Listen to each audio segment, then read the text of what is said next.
ഒരിക്കൽ യേശു കർത്താവ് തൻ്റെ ശിഷ്യന്മാരോട് പറഞ്ഞു, എന്നെ കർത്താവേ കർത്താവേ എന്ന് വിളിക്കുന്നവരല്ല, സ്വർഗസ്ഥനായ എൻ്റെ പിതാവിൻ്റെ ഇഷ്ടം ചെയ്യുന്നവരത്രേ സ്വർഗരാജ്യത്തിൽ കടക്കും. ഇസ്രായേലിന്റെ ആദ്യത്തെ രാജാവായ ശൗൽ അമലേക്കിനോട് യുദ്ധത്തിന് പുറപ്പെട്ടപ്പോൾ ദൈവം ഒരരുളപ്പാട് രാജാവിന് കൊടുത്തിട്ട് പറഞ്ഞു, നീ യുദ്ധം ജയിച്ചിട്ട് മടങ്ങി വരുമ്പോൾ അവിടെ നിന്ന് യാതൊന്നും എടുത്തുകൊണ്ട് വരരുത്. എന്നാൽ യുദ്ധം ജയിച്ച് മടങ്ങി വരുന്ന രാജാവ് അവിടെ നിന്ന് തടിപ്പിച്ച മൃഗങ്ങളെയും കാളകളെയും ഒക്കെ എടുത്തുകൊണ്ട് വരികയാണ്. പ്രവാചകൻ ഇതറിഞ്ഞ് ശൗമേൽ പ്രവാചകൻ രാജാവിനോട് ചോദിച്ചു, ഈ കേൾക്കുന്ന ശബ്ദം എന്ത്? അനുസരിക്കുന്നത് യാഗത്തെക്കാളും ശ്രദ്ധിക്കുന്നത് മുട്ടാളുകളുടെ മേധസ്സത്തെക്കാളും നല്ലതാണെന്ന് പറഞ്ഞു. ഇപ്പോൾ തൽക്കാലം എന്നെ കേൾക്കുന്ന എൻ്റെ പ്രിയ സഹോദരങ്ങളെ, ദൈവഹിതമില്ലാതെ ദൈവം ആഗ്രഹിക്കാത്ത സമ്പത്തോ നന്മയോ എന്ത് തന്നെ നമ്മുടെ ജീവിതത്തിൽ ഉണ്ടായിട്ടും അതുകൊണ്ട് നമ്മൾ ദൈവത്തിന് എന്തെങ്കിലും നല്ല കാര്യങ്ങൾ ചെയ്യാമെന്ന് പറഞ്ഞാലും യാതൊരു പ്രയോജനമില്ല.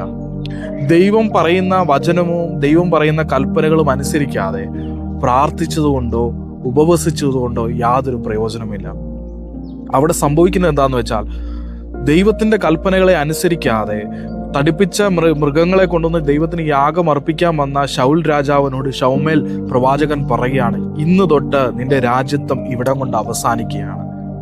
ദൈവത്തോടുള്ള അനുസരണക്കേട് നമ്മുടെ ഉള്ളിൽ ദൈവം പകർന്ന അഭിഷേകത്തെ എടുത്തു മാറ്റിക്കളയും. നമ്മുടെ ഉള്ളിൽ പകർന്ന ദൈവാത്മാവിനെ എടുത്തു കളയും. ദൈവാത്മാവ് ശൗലിൽ നിന്ന് മാറിപ്പോയപ്പോൾ തൊട്ടടുത്ത വാക്യം പറയാണ്, അവൻ്റെ മേൽ ഒരു ദുരാത്മാവ് കടന്നു വന്നു. എന്നെ കേൾക്കുന്ന പ്രിയ സഹോദരങ്ങളെ, ദൈവത്തിൻ്റെ കൽപ്പനകളെ മറുതലിച്ച് നമ്മൾ പോകുമ്പോൾ, ദൈവം നമ്മളോട് കാണിക്കുന്ന മനസ്സലിവിനെ മറുതലിച്ച് നമ്മൾ പോകുമ്പോൾ, നമ്മളിൽ അനുസരണക്കേടുണ്ടാകുമ്പോൾ ദൈവം നമ്മുടെ മേൽ പകർന്ന അഭിഷേകം നഷ്ടപ്പെടും. ദൈവം നമ്മുടെ മേൽ പകർന്ന ആത്മാവ് നഷ്ടപ്പെടും. ആത്മാവ് നഷ്ടപ്പെട്ടാൽ അടുത്തത് ദുരാത്മാവ് നമ്മളിലേക്ക് കടന്നു വരും. നമുക്ക് നിത്യരാജ്യം ഇല്ലാതായി പോകും. അനുസരിക്കുന്നത് യാഗത്തെക്കാളും ശ്രദ്ധിക്കുന്നത് മുട്ടാളുകളെ മേധസ്സത്തെക്കാളും വലുതല്ല. ഈ പകൽക്കാലം ദൈവസന്നിധിയിൽ ദൈവവചനത്തിന് മുമ്പാകെ കീഴ്പ്പെട്ട് ദൈവഹിതമല്ലാത്ത യാതൊരു നന്മയും എനിക്ക് വേണ്ട എന്ന് പറയാം. ഒരുപക്ഷെ അത് ആ യുദ്ധം ജയിച്ചു വന്നപ്പോൾ അവിടെ നിന്ന് എടുത്ത തടിപ്പിച്ച മൃഗങ്ങളെയൊക്കെ ഉപേക്ഷിക്കുന്നത് ശൗൽ രാജാവിന് ഒരു നഷ്ടമായിരിക്കും. നഷ്ടം സഹിക്കേണ്ടി വന്നാലും ദൈവകൽപ്പന അനുസരിക്കുവാനുള്ളൊരു മനസ്സ് നമുക്കുണ്ടെങ്കിൽ ദൈവം നമ്മളെ അനുഗ്രഹിക്കും. അഭിഷേകം നഷ്ടപ്പെടത്തില്ല, ആത്മാവ് നഷ്ടപ്പെടത്തില്ല, നിത്യരാജ്യം നഷ്ടപ്പെടത്തില്ല. God bless you all.